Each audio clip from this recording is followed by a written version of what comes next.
Hello students, आज हम class 9th में बहुपद अध्याय 4 को पढ़ेंगे। बहुपद किसे कहते हैं पहले हम इसे जान लेते हैं। ऐसी बीजीय व्यंजक जिसमें चर की घात एक पूर्ण संख्या हो बहुपद कहलाता है। ठीक है, अब आपको पता होगा कि पूर्ण संख्या क्या है, मतलब 1 से 100 तक की जो गिनती होती है वो पूर्ण संख्या होती है। ठीक है ना। अब यहाँ पे जैसे मैंने कुछ उदाहरण लिया है, 3x + 2। 3x, x का घात कुछ नहीं है मतलब 1 होता है और एक पूर्ण संख्या है, इसलिए ये बहुपद है। सेकंड है 6x² + x + 1। यहाँ पे x का स्क्वायर मतलब 2 है, यहाँ x का घात कुछ नहीं है मतलब 1 है, लेकिन 2 और 1 पूर्ण संख्या है, ये बहुपद है। ठीक है ना। परंतु ये एक उदाहरण है √2x + 5। इसमें x जो है वो रूट के अंदर है, इसलिए ये बहुपद नहीं है। सेम x का पावर 1/2 + 2, यहाँ x का पावर है 1/2 जो कि पूर्ण संख्या नहीं है। इसे सबसे पहले अपने कॉपी में नोट डाउन कर लीजिए। यहाँ हमारा पहला सवाल दिया है, निम्नलिखित व्यंजकों में कौन सा बहुपद है और कौन सा नहीं, उत्तर का कारण भी लिखिए। ठीक है ना। पहला सवाल दिया है आपको 4x² - 3x + 5।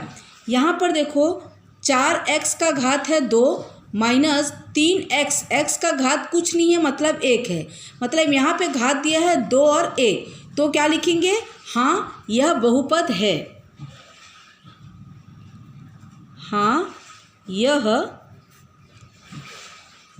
बहुपद है। अब हमें क्या लिखना है, कारण कि बहुपद क्यों है, तो हम कारण लिखेंगे यहाँ पर x का घात एक पूर्ण संख्या है।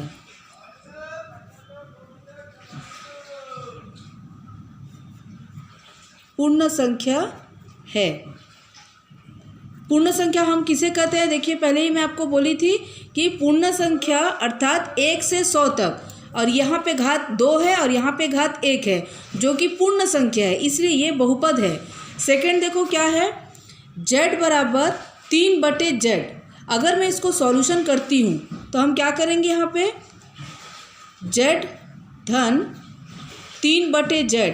अगर मैं 3 के पास z को लाती हूँ तो यहाँ पे क्या हो जाएगा, z धन 3। अब ये z का घात कुछ नहीं है मतलब 1 है, और जब वो ऊपर जाएगा तो ये -1 हो जाएगा। ठीक है ना। तो अगर ये -1 हो जाता है तो यह क्या है, बहुपद नहीं है, तो यहाँ लिखेंगे यह बहुपद नहीं है। अब इसका कारण भी लिखना है कि ये बहुपद क्यों नहीं है, तो हम यहाँ पे लिखेंगे,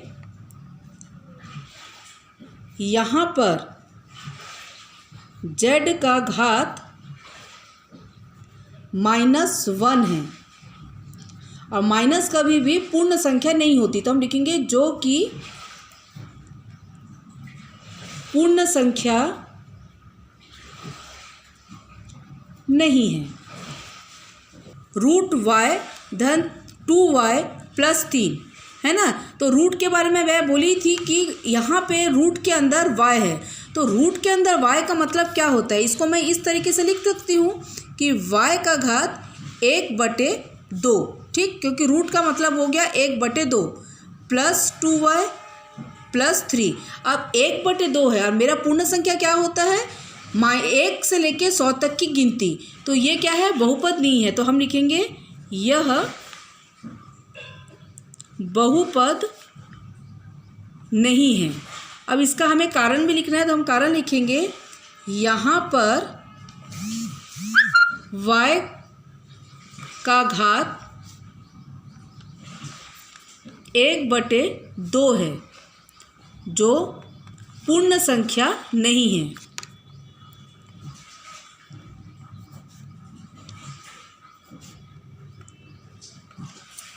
ठीक है। अब नेक्स्ट सवाल क्या दिखा है, देखो x का घात 2 धन 3/2। ठीक है ना। यहाँ क्या लिखा है, x का घात 2 धन 3/2, ये बहुपद है कि नहीं, तो देखो x का घात 2 है। ठीक है ना, यहाँ पे तो कोई घात ही है नहीं, यहाँ पे x का घात 2 है, तो ये क्या है, बहुपद है। अब यहाँ कारण वही रहेगा कि यहाँ पर x का घात एक पूर्ण संख्या है।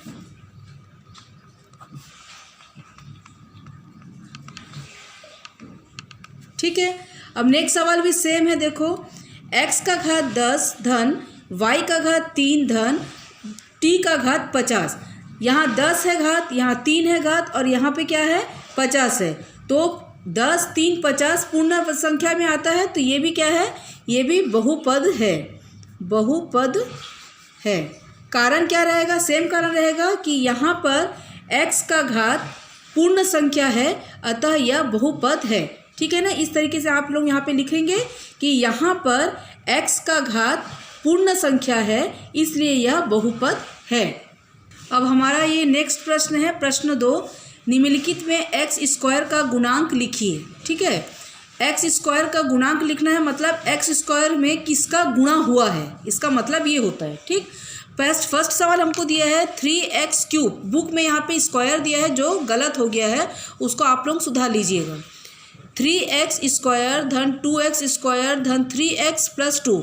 यहाँ पे x स्क्वायर का गुणांक मतलब ये है हमारा x स्क्वायर का गुणांक। तो यहाँ पे हम क्या लिखेंगे, x स्क्वायर का गुणांक, x स्क्वायर का गुणांक। तो x स्क्वायर में किसका गुना हुआ है, 2 का गुना हुआ है, तो x स्क्वायर का गुणांक ये होगा 2 होगा। ठीक, नेक्स्ट क्या दिया है, 3x² धन 1। तो x स्क्वायर का गुणांक क्या है, मतलब x स्क्वायर में किसका गुना हुआ है, 3 का गुणांक। तो यहाँ पे लिखेंगे x स्क्वायर का गुणांक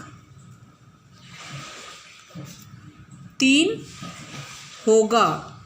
ठीक, नेक्स्ट है 2 - 5x² धन 1/2x³।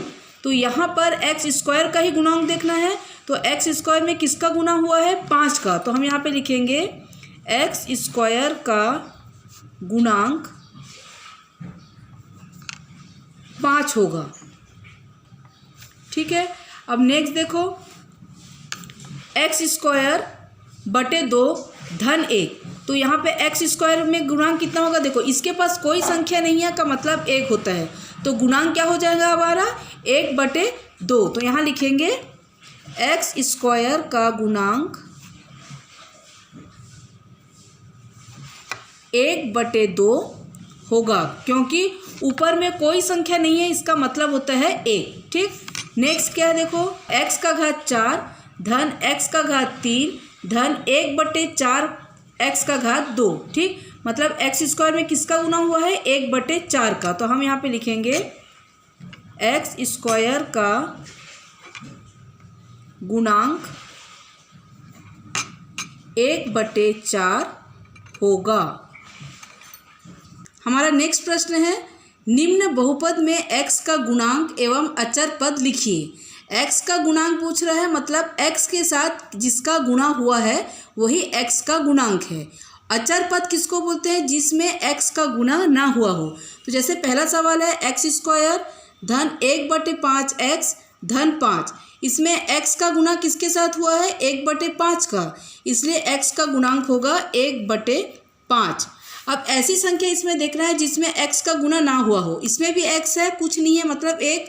इसमें x के साथ 1/5 का गुणा हुआ है, लेकिन इसमें x का गुणा नहीं हुआ है, इसलिए अचर पद क्या हो जाएगा, 5। ठीक, सेम क्वेश्चन है √2x धन 7। इसमें x का गुणा किसके साथ हुआ है, √2 के साथ।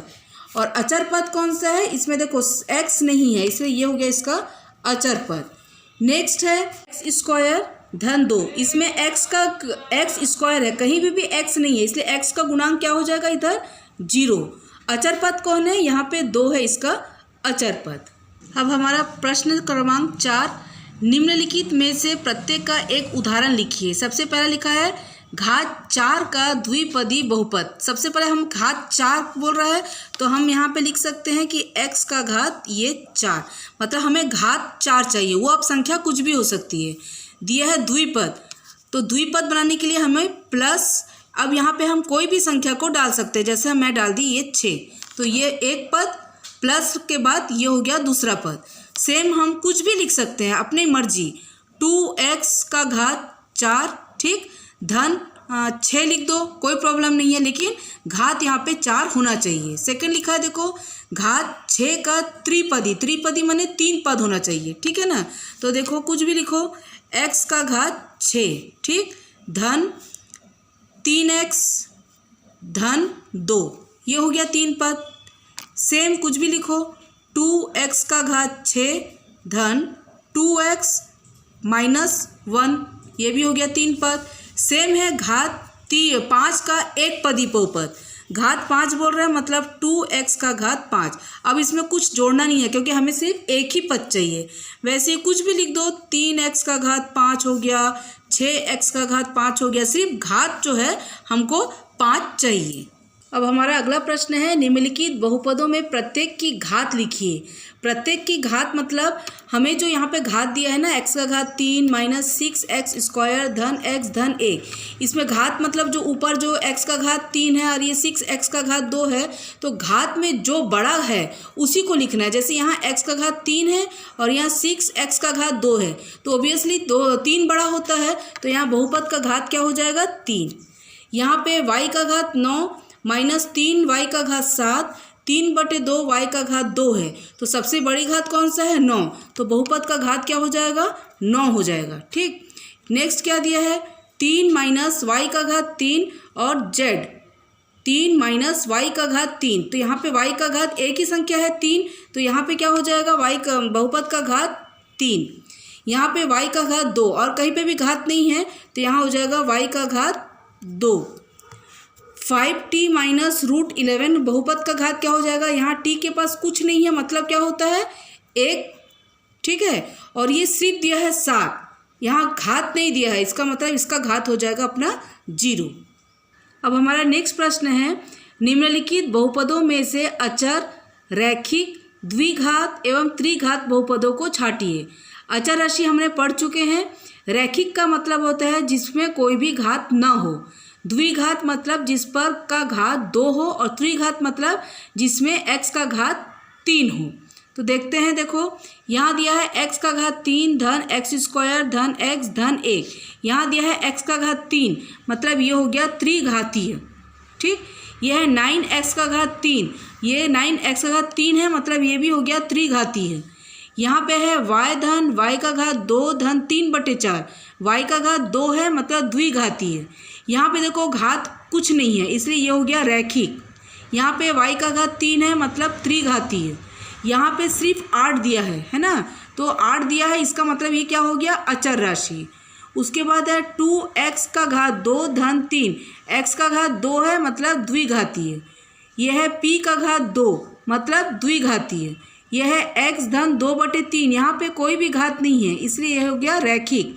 ये दिया है 4, मतलब अचर राशि, और यहाँ पर कोई घात नहीं दिया है, इसलिए ये हो गया रैखिक। और यहाँ पर x, y, z कुछ नहीं दिया है, इसलिए ये हो गया अचर राशि, ठीक।